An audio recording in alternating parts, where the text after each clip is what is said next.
Demokrat ungkap faktor yang mungkin membuat publik bosan ke Anies, tiketnya belum utuh. Kan begini, kalau yang tanggal 10 Bagal itu kan adalah diumumkannya Anies Baswedan oleh 3 partai politik. Oh, kalau ya itu nggak pernah kami mengatakan begitu. Iya nggak kan? pernah, jadi bukan batal. Karena memang Ya, tidak pernah ada. Oke lah, batal tidak batal, ada tapi yang jelas Anies Baswedan diumumkan oleh masing-masing partai politik sebagai calon presidennya, bahwa Anies Baswedan adalah calon presidennya Demokrat dan Anies Baswedan adalah calon presidennya PKS. Belum pernah. Nggak mungkin begitu. Nah, saya sudah sampaikan kepada Pak Heru, utamanya persoalan utama di DKI Jakarta. Macet, banjir, harus ada progres perkembangan yang signifikan. Dan yang ketiga, hal yang berkaitan dengan tata ruang. Ya, itu aja. Kenapa Pak Jokowi harus menegaskan ulang untuk memprioritaskan 3 hal tersebut, yaitu macet, banjir, tata ruang? Karena emang 3 hal penting itu yang nggak pernah dikerjain sama Anies Baswedan selama 5 tahun menjabat. Cuman bacot nggak karuan. Ada Ingup 49/2021, itu instruksi dari Pak Anies ke Sekda di 2021. Itu di 2021 tuh beliau sudah kerja berapa tahun, Bang Karni? Isinya apa? Isinya tolong dong, isinya intinya semua tolong Pak Sekda beresin semuanya yang prioritas daerah lah. Terus tanggung jawab dan tanggung jawabnya itu semua diserahkan ke Sekda. Jadi kalau ada apa-apa Sekda yang salah. Itu di akhir masa jabatan baru suruh Sekda beresin semua. Sisanya cuma kata-kata di RPJMD yang manis-manis saja. Nah, di dalam Ingup itu konyolnya di masa akhir jabatan Pak Gubernur suruh Sekda bersih-bersih. Ada tulisannya apa? Tolong bikin master plan. Master plan buat apa?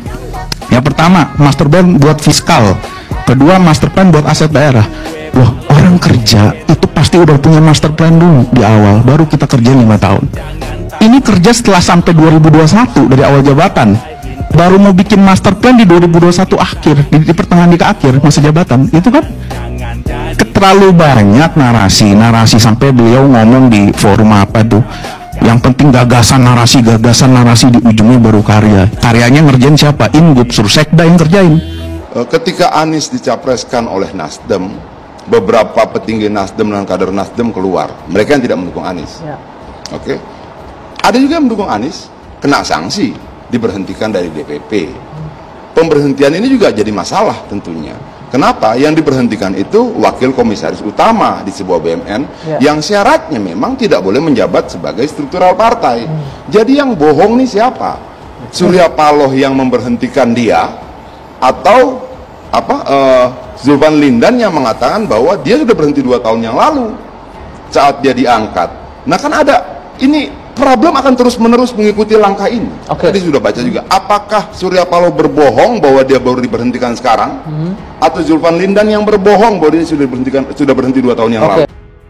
Partai Demokrat cukup memahami bila publik merasa bosan dengan narasi perubahan, termasuk bila ada pandangan yang menyebut kenaikan elektabilitas Anies Baswedan sebagai capres terjadi sesaat sebagai efek euforia pencalonan oleh Nasdem beberapa waktu lalu.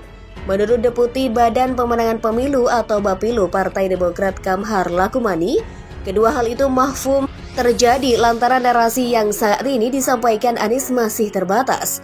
Yang utama adalah karena tiket yang belum utuh dan belum deklarasinya Partai Demokrat dan PKS, ucap Kamhar kepada Kompas.com Minggu. Diketahui, sejauh ini baru Nasdem yang sudah resmi mengusung mantan Gubernur DKI Jakarta itu sebagai capres. Sementara itu, rencana pembentukan koalisi perubahan oleh Demokrat, Nasdem, dan PKS tak kunjung terrealisasi. Kamhar meyakini bahwa narasi yang disampaikan Anies akan semakin berkembang bila koalisi tersebut resmi terbentuk, termasuk untuk menegaskan sebagai antitesis pemerintahan Jokowi jelasnya. Meski begitu, Kamhar menyatakan Demokrat hingga kini masih terus mendorong Ketua Umumnya Agus Harimurti Yudhoyono untuk mendampingi capres Anies sebagai calon wakil presiden. Menurut dia, bila keduanya dideklarasikan sebagai pasangan calon, akan semakin menambah penegasan antitesis pemerintahan Jokowi. Karenanya deklarasi koalisi perubahan dan berpasangannya Anies dan Ketum AHY pada saat nanti akan menjadi game changer, semakin cepat semakin baik, ujar Kamhar. Sebelumnya diberitakan pengamat politik dari UIN, Syarif Hidayatullah Adi Prayitno menilai naiknya elektabilitas Anies Baswedan menurut survei berbagai lembaga merupakan imbas deklarasi pencalonan presiden yang diumumkan Nasdem pada awal Oktober lalu. Momentum deklarasi pencapresan Anies dinilai tepat karena berdekatan dengan lengsernya dia dari kursi Gubernur DKI Jakarta. Memang elektabilitas Anies naik, itu kan efek deklarasi. Momentum Anies ini kan desainnya luar biasa. Sebulan sebelum lengser kan momentumnya mengarah ke Anies, kata Adi kepada Kompas.com. Namun demikian, Adi menduga naiknya elektabilitas Anies merupakan euforia sesaat. Kini publik mulai bosan dengan sosok mantan Menteri Pendidikan dan Kebudayaan itu. Sebabnya, narasi yang disampaikan Anies dalam setiap safari politiknya itu saja. Anies juga tak melakukan manuver politik apapun. Sebagai figur yang lekat dengan citra oposisi, Anies hampir tak pernah menenteng apa atau mengkritisi kebijakan Presiden Joko Widodo secara terbuka, padahal basis masa Anies datang dari kalangan yang kontra terhadap Jokowi.